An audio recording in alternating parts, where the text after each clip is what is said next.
అధర్మాభిభవాత్ కృష్ణ ప్రదుష్యంతి కులశ్రియః స్త్రీష్ణు దుష్ణాసు వార్ప్లేయ జాయతే వర్ణశంకరః. ఓ కృష్ణ, వంశంలో అధర్మము ప్రబలినప్పుడు కులస్త్రీలు చెడిపోతారు. ఓ సృష్ని వంశ సంజాతుడా, అటువంటి కులస్త్రీ పతనము వలన అవాంఛనీయమైన సంతానము కలుగుతుంది. భాష్యము: జీవితంలో శాంతికి, సమృద్ధికి, ఆధ్యాత్మిక ప్రగతికి మానవ సంఘంలోని సత్ప్రవర్తన కలిగిన జనులే మూల సూత్రము. దేశము, జాతి యొక్క ఆధ్యాత్మిక ప్రగతి కొరకు సంఘంలో సత్ప్రవర్తన కలిగిన జనులు నెలకొనే రీతిలో వర్ణాశ్రమ ధర్మాలు కూడా చేయబడినాయి.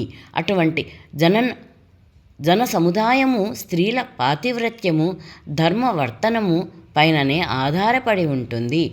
పిల్లలు సులభంగా తప్పు త్రోవ త్రొక్కేటట్లు స్త్రీలు కూడా పతనము చెందే అవకాశం ఎక్కువగా ఉంటుంది. అందుకే పిల్లలు, స్త్రీలు ఇద్దరికీ కుటుంబ పెద్దల రక్షణము అవసరమవుతుంది. నానా రకాలైన ధర్మాచారాలలో నెలకొల్పడం ద్వారా స్త్రీలు పెడదారి పట్టకుండా ఉంటారు.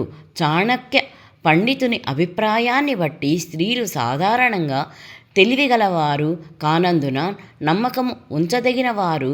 అందుకే నానా రకాల ధార్మిక వంశాచారాలు వారికి సర్వదా వ్యాపకము కలిగించాయి. ఆ విధంగా వారి పాతివ్రత్యము, భక్తి, వర్ణాశ్రమ పద్ధతిని పాటించగలిగే యోగ్యత కలిగిన సత్ప్రజలకు జన్మనిస్తుంది. అటువంటి వర్ణాశ్రమ ధర్మము విఫలమైనప్పుడు సహజంగానే స్త్రీలు కట్టుబాటు విడిచి పురుషులతో విచ్చలవిడిగా కలుస్తారు.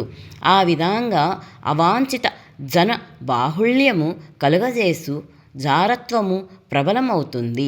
బాధ్యతారహితులైన పురుషులు కూడా సంఘంలో జారత్వమునే ప్రేరేపిస్తూ ఉంటారు. ఆ విధంగా అవాంఛిత సంతానము మానవ జాతిని ముంచెత్తి యుద్ధానికి, పీడలకు దారితీస్తుంది.